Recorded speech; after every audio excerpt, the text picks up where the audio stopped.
मैं डोगजा हूं। रीडर का मतलब होता है इकलौता बेटा या रीडर। मैं आमतौर पर लोगों से ऐसे ही अपने बारे में बताता हूं। फिर इस बात की गलतफहमी हो जाती है। ओह, क्या तुम इकलौते बच्चे हो? हाँ, मैं हूं, लेकिन मेरा मतलब वह नहीं होता। फिर मेरा नाम डॉक्टर किम डोगजा है। किम, बहुमानित इकलौता बेटा। मेरे पिता ने मुझे यह नाम इसलिए दिया ताकि मैं अपने बल पर एक मजबूत आदमी बनूं।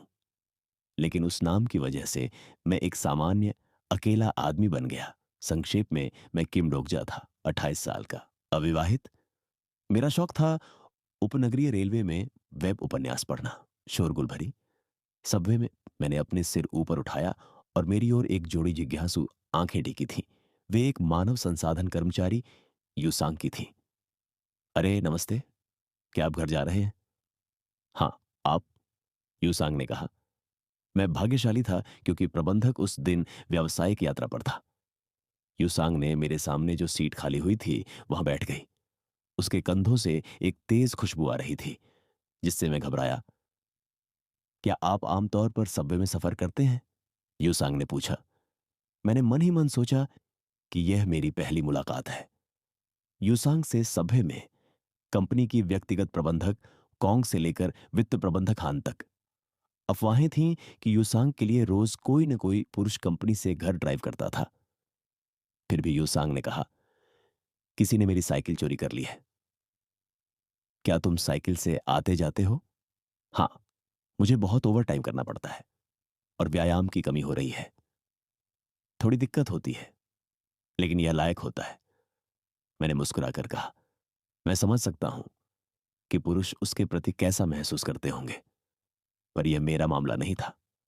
हर व्यक्ति के जीवन का अपना एक अलग तरीका होता है और युसांग एक अलग शैली में जीती थी। हमने असहज बातचीत के बाद अपने अपने फोन देखे। मैं वेब उपन्यास ऐप पर पढ़ रहा था। ये क्या है? Portfolio De Niro? क्या यह स्पेनिश में है? हाँ, इसका मतलब है कृपया मुझे पैसे दो, युसांग ने कहा। मैं गर्व से जवाब दिया कि मैं सबवे में पढ़ाई कर रहा था, लेकिन वह सचमुच एक अलग शैली की थी। तुम मेहनत कर रहे हो? वैसे डोगजा क्या देख रहे हो? युसांग ने मुझ पर अपनी नजरें टिकाई। ये एक उपन्यास है, मैंने जवाब दिया। वाह, मुझे भी उपन्यास पसंद है। Murakami, Raymond Carver, Hong Kong. मैं सोच रहा था तुम कौन से लेखक पसंद करते हो। मैं हंसा और कहा, तुम्हें शायद मेरे द्वारा बताए नाम पता भी नहीं होंगे। मैंने बहुत सारे उपन्यास पढ़े हैं। मुझे कहना मुश्किल था कि मेरा शौक वेब उपन्यास पढ़ना था। मैं उस समय द वर्ल्ड आफ्टर फॉल नामक एक फैंटेसी उपन्यास पढ़ रहा था, जो लॉर्ड ऑन फिद रिंग्स जैसा था। युसांक की आंखें खुल गईं। Lord on off the rings? मैंने भी मूवी देखी है। पहाड़ शानदार थी। थोड़ी देर की चुप्पी के बाद युसांग मेरी तरफ देख रही थी, जैसे मैं कुछ कहूं। हमारी बातचीत अजीब हो गई, इसलिए मैंने विषय बदला। तुम कब से कंपनी में हो? 1 साल हो गया। ये मेरा आखिरी साल है। समय तेजी से बीत रहा है। हाँ, हम दोनों उस समय कुछ नहीं जानते थे। एलोस ने कहा। वो सच था। उसने जो बात कही, मैं देख सकता था कि वो पहले से ही पूर्णकालिक कर्मचारी हो गई थी। मैं जानता था कि मेरी कॉन्ट्रैक्ट खत्म हो जाएगी और मैंने कभी प्रयास नहीं किया। युसांग ने मेहनत की, इसलिए उसे पदोन्नति मिली। मैं वेब पर उपन्यास पढ़ता रहता था।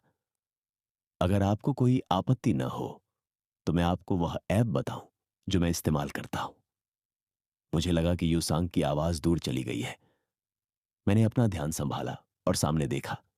सामने एक करीब 10 साल का लड़का था, जो अपनी मां के साथ बैठा था और कीट पकड़ने वाला जाल लेकर खेल रहा था। मैंने सोचा, क्या मेरा जीवन अलग हो सकता था?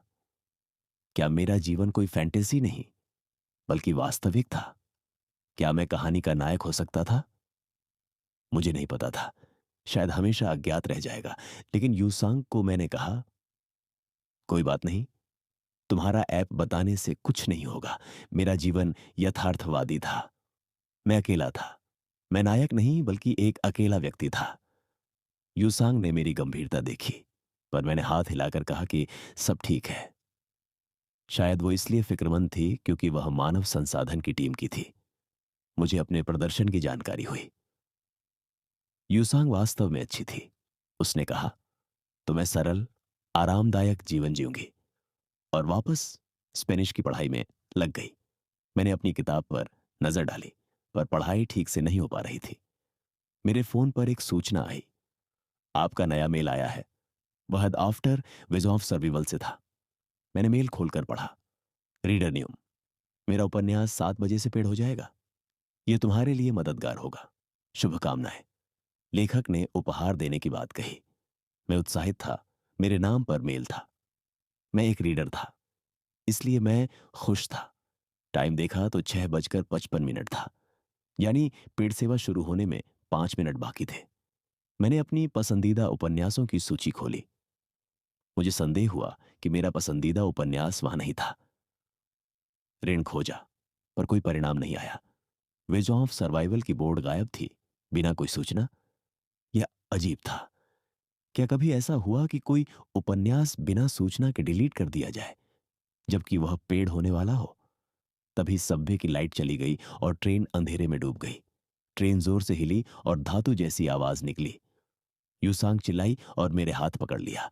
लोग घबराए। ट्रेन पूरी तरह रुकी। आवाजें आईं। ये क्या हुआ? कुछ मोबाइल लाइटें जल उठीं। यूसांग पूछती रही, क्या हो रहा है? मैंने कहा, चिंता मत करो, कोई बड़ी बात नहीं। इंजीनियर ने घोषणा की कि कोई आत्महत्या हुई है, इसलिए रुकावट आई है। माहौल शांत हुआ। फिर ट्रेन में एक तेज प्रकाश हुआ, तेज आवाज के साथ, कुछ अंधेरे में आती हुई। यह 7 बजे की घड़ी देखकर मैं दंग रह गया। फिर आवाज आई, ग्रह प्रणाली 8612 की मुफ्त सेवा समाप्त कर दी गई है। मुख्य कहानी शुरू हो चुकी है। If you enjoy this video, please like, share, and don't forget to subscribe. Your support means a lot to us. Thank you.